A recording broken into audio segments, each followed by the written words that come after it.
manusia dengan hewan, tumbuh-tumbuhan, binatang, dan segala isinya yang ada di dunia. Ada alam dunia dan juga alam barzakh dan alam akhirat. Semuanya bahwa Nabi Muhammad itu diutus untuk memberikan rahmat supaya kita juga termasuk mendapatkan rahmat dan bisa menyebar rahmat itu. Maka hendaklah kita mulai dari evaluasi diri atau muhasabah. Muhasabah itu artinya adalah refleksi diri dalam keislaman, yaitu menghitung diri atas perbuatan masa lalu untuk masa depan yang lebih baik, baik secara spiritual maupun secara moral. Jadi kita hitung, kita koreksi kembali tahun-tahun yang lalu seperti apa keadaan kita ini, untuk apa, untuk supaya lebih baik tahun depannya secara spiritual maupun moral. Secara spiritual itu maksudnya apa? Bahwa secara rohani batin kita, hubungan kita dengan Allah Subhanahu wa Ta'ala yang Maha Pengasih dan Maha Menyayangi semakin lebih dekat. Demikian juga secara moral, yaitu perilaku yang terlihat sehari-hari kita semakin lebih baik juga. Untuk itu perlu adanya introspeksi atau evaluasi diri. Kalau kita sudah tahu bahwa ini rupanya akhir tahun depan kita harus lebih baik lagi, atau ini sudah hari ini atau hari berikutnya kita harus lebih baik lagi. Sebagaimana Sayyidina Umar bin Khattab, khalifah kedua setelah Abu Bakar Siddiq, beliau mengatakan hasibu anfusakum qabla an tuhasabu. Hitunglah diri kalian, hisablah diri kalian sebelum kalian dihitung. Jadi sebelum kita diperiksa, kita periksa dulu diri kita. Self assessment, self evaluation, gitu. Kemudian setelah itu baru kita tahu posisi kita yang ada di mana. Masyaallah muslimin dan muslimat yang dirahmati Allah Subhanahu wa Ta'ala. Allah Subhanahu wa Ta'ala juga berfirman, a'udzubillahi minasyaitonir rajim, ahasiban nasu an yutraku an yaqulu amanna wa hum la yaftanun. Apakah manusia itu mengira kalau dia sudah bersaksi, aku beriman kepadamu ya Allah, lalu dibiarkan begitu saja? Tidak, akan selalu diuji. Ya, jadi manusia ketika sudah ngomong ya Allah, asyhadu an la ilaha illallah wa asyhadu anna Muhammadar Rasulullah, amantu billah, aku beriman kepada Allah, tidak diuji, tak pasti diuji. Karena memang hidup di dunia ini adalah tujuannya kita memang diuji. Jadi bukan tempat kita terakhir. Jadi kita ini sebetulnya hamba Allah yang rumahnya aslinya di surga. Karena ya itulah memang skenario daripada sutradara ya, sehingga Nabi Adam melakukan suatu kesalahan sehingga diturunkan dulu di dunia ini untuk supaya kembali lagi di surga nanti. Amin. Dengan kita supaya termasuk hamba Allah yang akan dikembalikan di surga. Mudah-mudahan jangan sampai ini cimpin dulu di neraka ya. Sebabnya ada yang tinggal dulu sementara di neraka, baru setelah dicuci, disetrika, bersih, ibarat pakaian ya, baru dimasukkan ke surga. Kita sudah baca surah Al-Mulk. Bapak Ibu sekalian masih ingat ya, di surah Al-Mulk itu bunyinya Bismillahirrahmanirrahim. Masih ingat Bapak? Tabarakalladzi biyadihil mulku wa huwa ala kulli syai'in qadir. Ayat kedua bunyinya alladzi khalaqal mauta wal hayata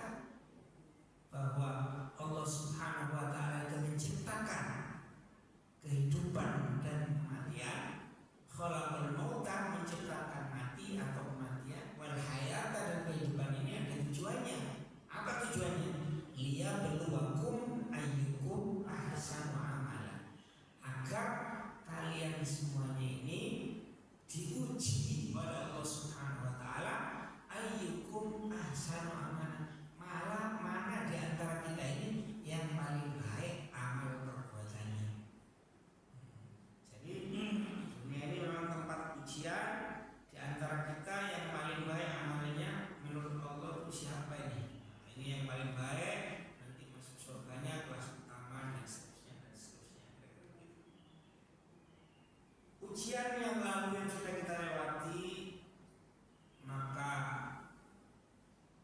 mulai hari ini, esok dan seterusnya, ya, setelah kita temukan beberapa kesalahan, kekurangan yang ada, maka kita segera perbaiki, lakukan taubat. Taubat itu artinya adalah kembali, kemudian menambah ilmu agama untuk hijrah ke arah yang lebih baik.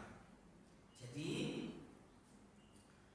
menjadikan pergantian tahun ini sebagai momentum spiritual. Jadi kalau ini mau ada tahun baru, kita jadikan evaluasi sendiri, kita jadikan sebagai momentum spiritual untuk mendekatkan diri kepada Allah Subhanahu wa taala, bukan hanya sekedar euforia senang-senang duniawi saja. Jadi sebetulnya bukan dilarang ya orang bergembira, ya. Bergembira itu diperbolehkan asalkan tidak diisi dengan kegiatan maksiat. Hadirin hadirat yang dirahmati Allah Subhanahu wa taala, hari ini juga bertepatan dengan Rajab, maka ketika menghadapi tahun baru ini kita hubungkan dengan bulan Rajab. Bulan Rajab itu adalah bulan ke-7 di kalender Hijriah. Mungkin kita sekalian masih ingat ya, sebelum Rajab ibu-ibu barangkali hafal Muharram, Safar, Rabiul Awal, Rabiul Akhir, Jumadil Awal, Jumadil Akhir, Rajab. Jadi bulan ke-7. Sya'ban, Ramadan, Syawal, Dzulqa'dah, Dzulhijjah. Ya.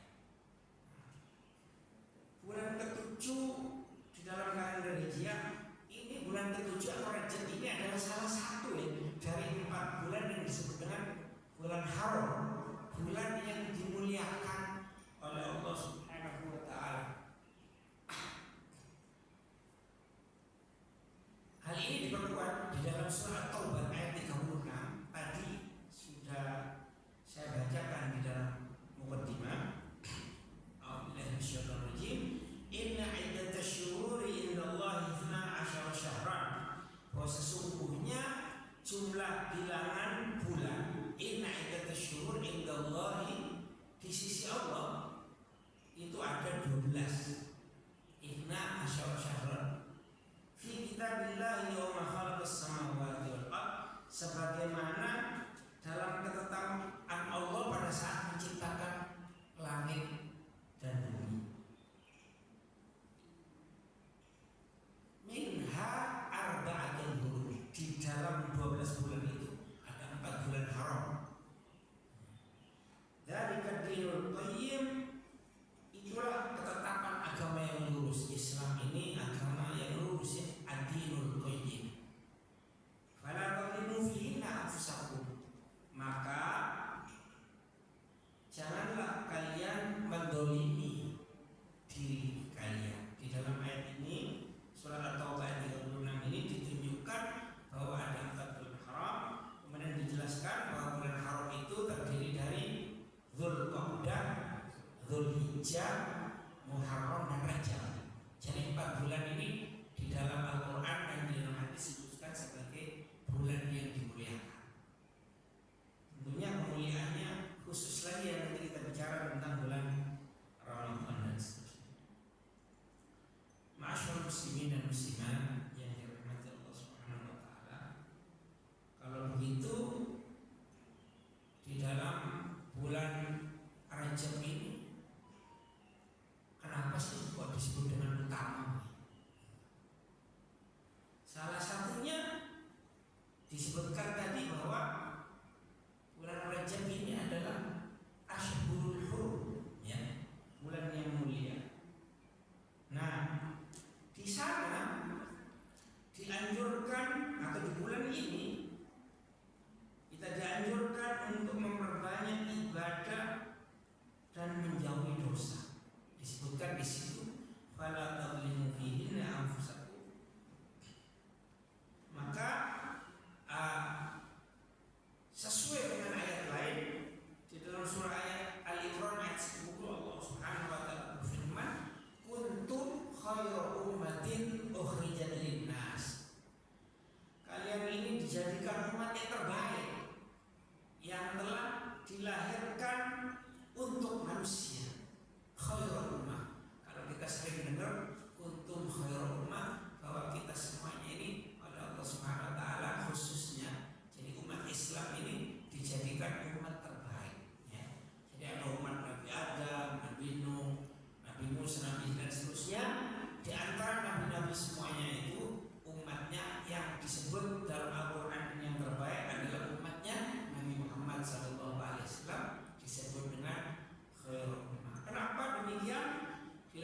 dikatakan dalam ayat itu ta'muruna bil ma'rufi wa tanhauna 'anil munkar. Ya, karena kalian menyuruh berbuat baik dan menyuruh untuk menjauhi kemungkaran atau maksiat, wa tu'minuna billah, dan menyuruh yang lain untuk beriman kepada Allah Subhanahu wa taala.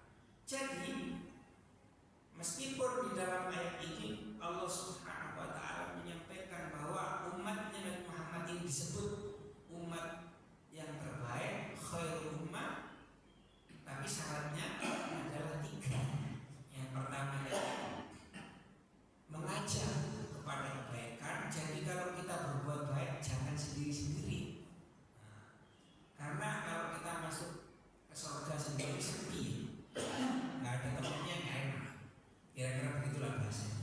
Jadi artinya kita diperintahkan untuk mengajak kepada kebaikan kepada orang lain, ta'muruna bil ma'ruf, supaya kita nanti disebut dengan sebagai umat yang terbaik.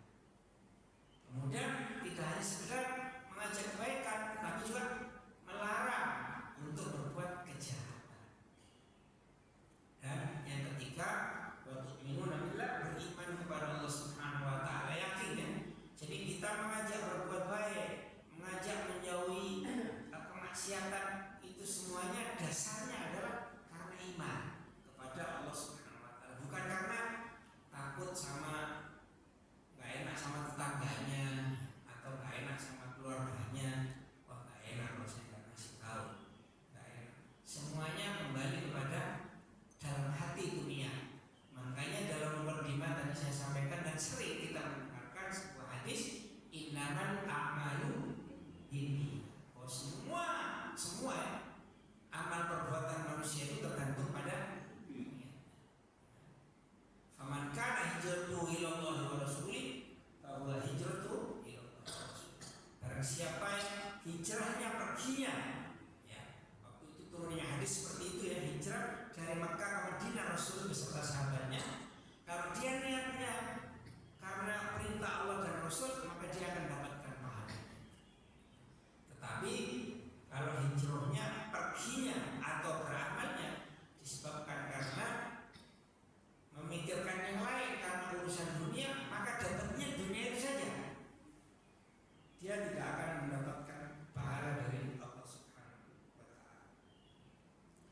Bapak Ibu sekalian yang dirahmati Allah, memaknai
Isra Mi'raj.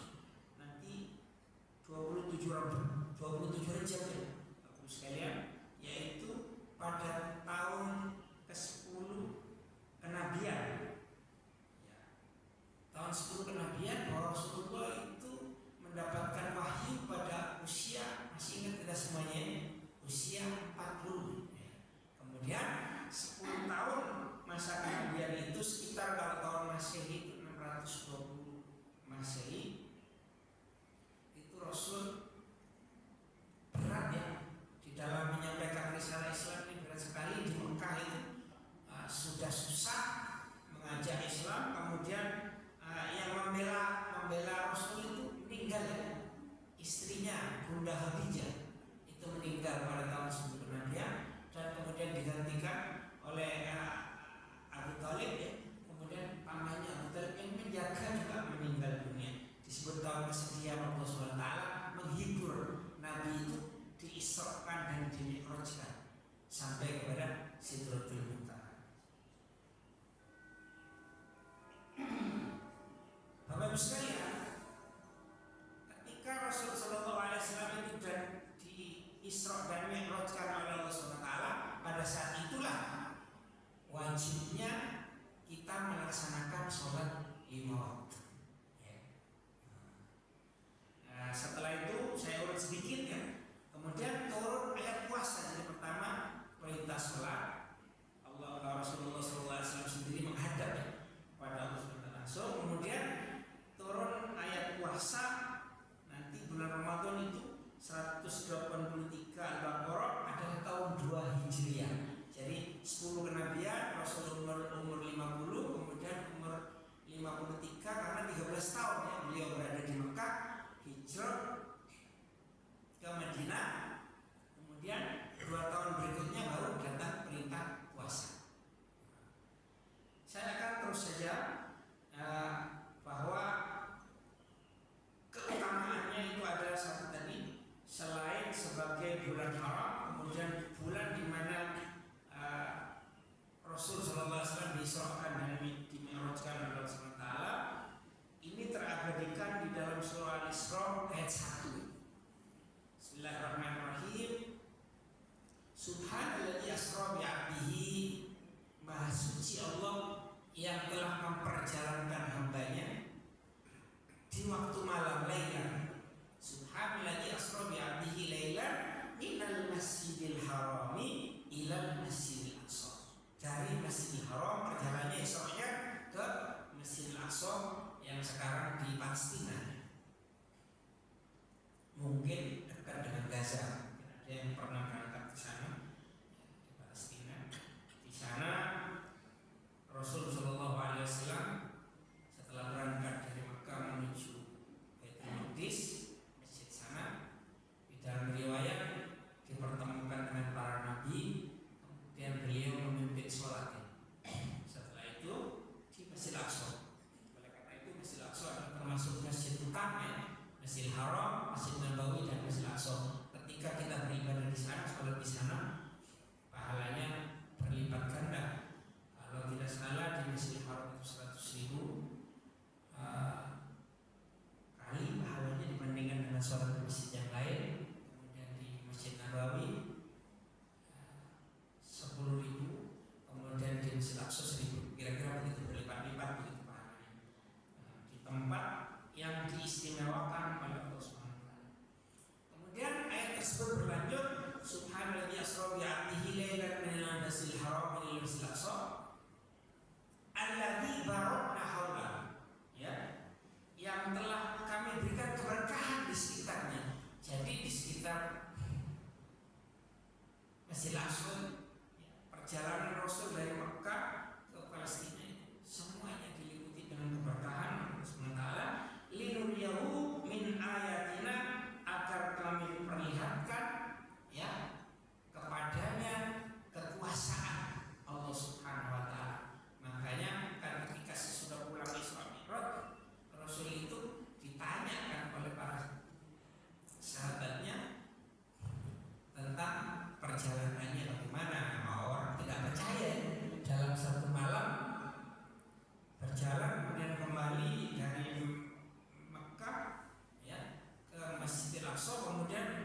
Mi'raj ke Sidratul Muntaha, langit yang ketujuh, sampai bertemu langsung pada Allah Subhanahu wa taala, di mana sampai langit yang ketujuh malaikat Jibril sudah tidak kuat ya. Maka Rasul Shallallahu Alaihi Wasallam sendiri menghadap ya kepada Allah Subhanahu wa taala. Ringkas cerita ya, itu ada hadis yang begitu panjang, dari kewajiban 50 waktu menjadi 5 waktu.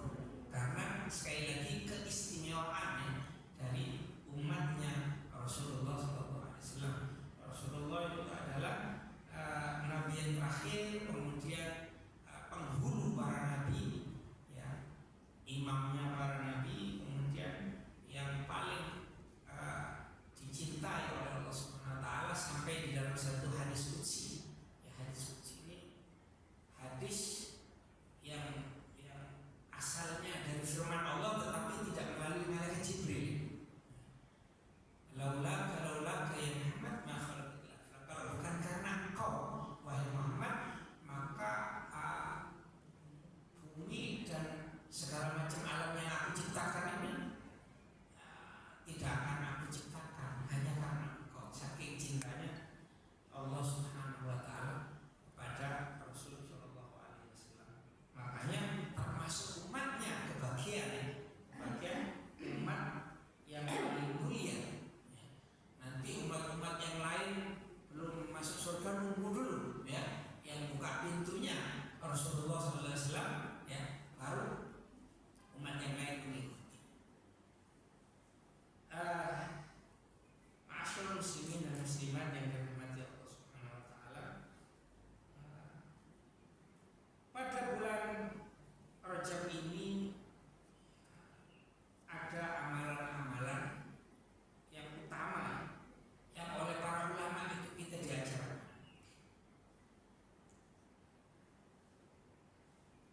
Yang pertama adalah istighfar. Para ulama mengatakan bahwa bulan Rajab ini adalah bulan kita mesti memperbanyak istighfar. Jadi tadi ulama menyampaikan bahwa pada saat kita menanam itu adalah kita istighfar kepada Allah Subhanahu wa taala. Ayat yang memperkuat tentang istighfar ini adalah surah Nuh ayat 10 yang berbunyi a'udzubillahi minasyaitonir rajim faqultu astaghfiru rabbakum innahu kana ghaffara. Maka aku berkata kepada mereka, kata Nabi Nuh, mohonlah ampun kepada Tuhan, sungguh Dia Maha Pengampun. Innahu kana ghaffara.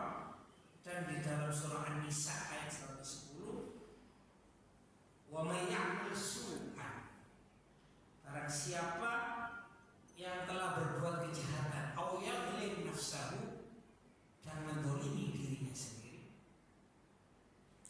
tsumma yastaghfirullah, kemudian dia mohon ampun kepada Allah, bersegera ya mohon ampun kepada Allah Subhanahu wa taala, yajidillah ghafurur rahim. Maka ketika kita berbuat kesalahan atau kejahatan dan mendolimi diri sendiri, kemudian kita minta ampun kepada Allah SWT, maka niscaya dia mendapatkan Allah Maha Pengampun dan Maha Penyayang. Tsumma yastaghfirullah yajidillah ghafurur rahim. Beda dengan manusia ya, ketika kita salah ya, kemudian kita minta maaf, belum tentu ya diterima maafnya. Kalau Allah SWT udah pasti diampuni dosa kita dimaafkan oleh Allah SWT. Dalam ayat ini pasti kita ya akan mendapatkan ampunan dari Allah SWT, karena Allah Maha Pengampun dan Maha Penyayang. Ditambah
jelas kalau para ulama di antara kita ini yang menganut mazhab Syafi'i itu kalau ketika ada hadis yang tujuannya itu untuk meningkatkan ibadah, ya kita lakukan karena itu bukan perbuatan maksiat. Jadi, makanya ulama ada yang mengajarkan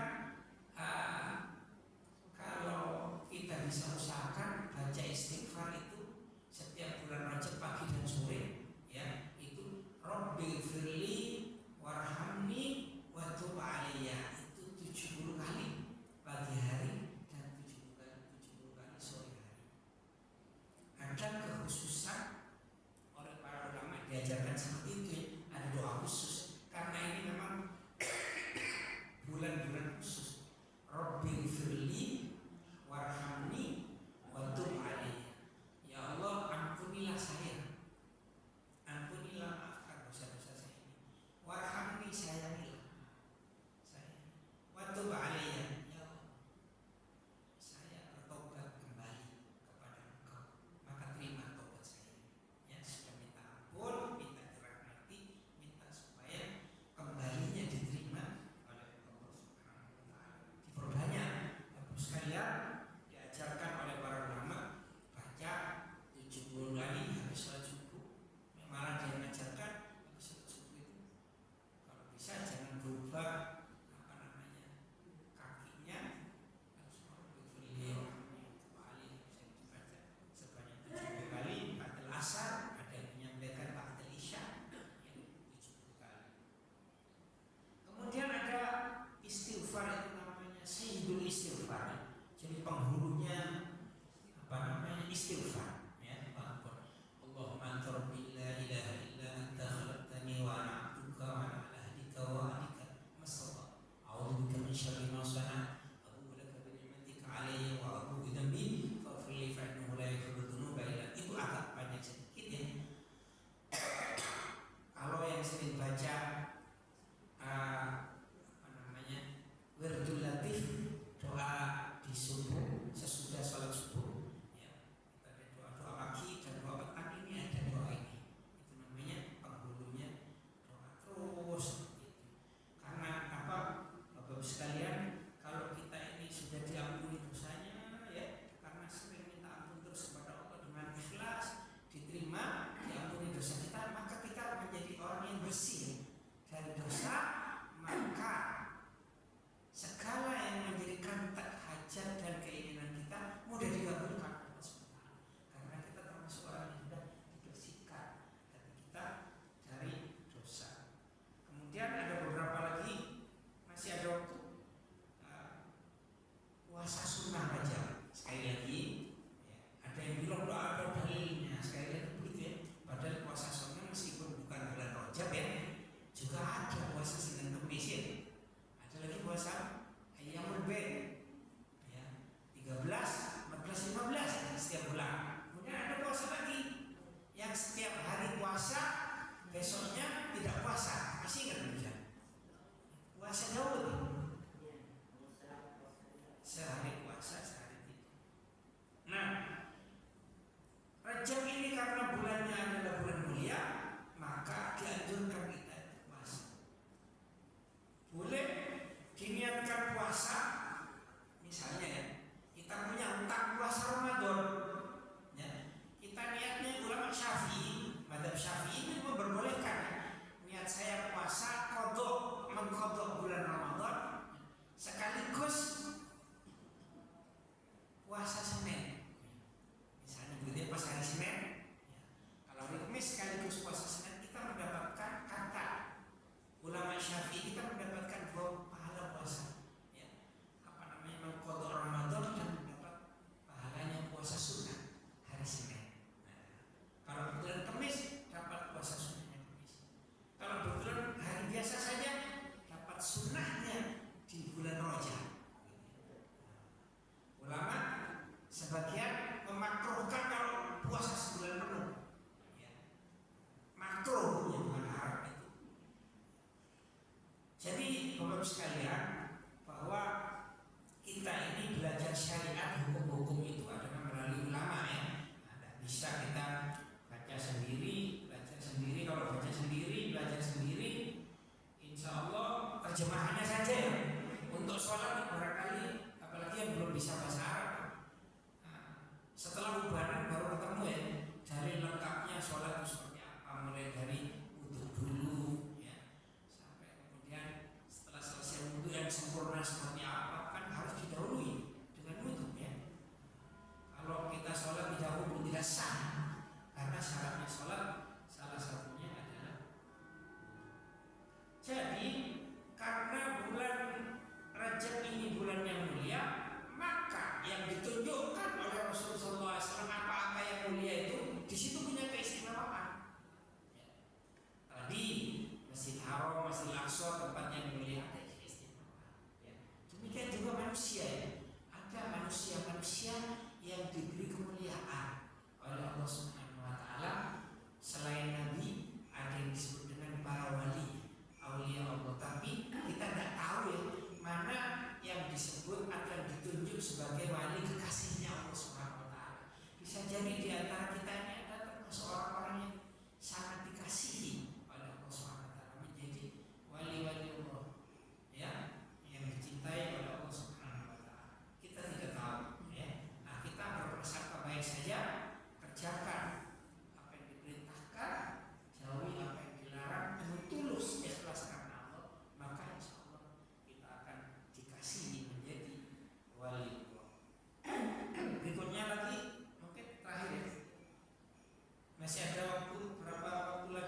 lisan